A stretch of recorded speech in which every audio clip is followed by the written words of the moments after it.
So மறுபடியும் காமெடியெல்லாம் நடிக்க நம்ம சந்தானம் வந்து ஒரு படத்தில் வந்து ஓகே பண்ணியிருக்காங்க. சந்தானம் பார்த்திங்கன்னா ரீசெண்டாக வந்து மதகதராஜா படத்தில் அவரோட காமெடி எல்லாருக்கும் பிடிச்ச மாதிரி இருந்துச்சு.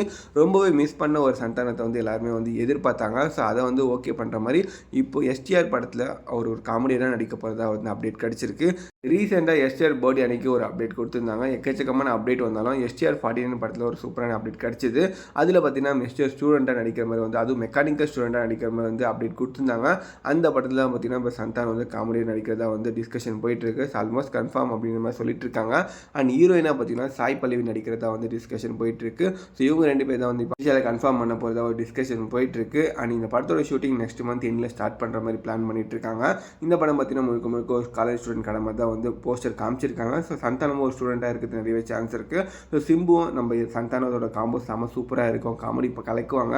குறிப்பாக சொன்னால் வாழு படத்தில் இவங்க 2 பேரோட காம்போ நல்லாவே இருந்துச்சு. So Santhanam back to comedy mode வரனால எல்லாருமே எதிர்பார்க்குறது அந்த மிஸ் பண்ண காமெடி தான். ஸோ உங்களுக்கு சந்தானத்தோட காமெடி பிடிக்குமா என்னது மறக்காமல் கமெண்ட்ஸில் கமெண்ட் பண்ணுங்க.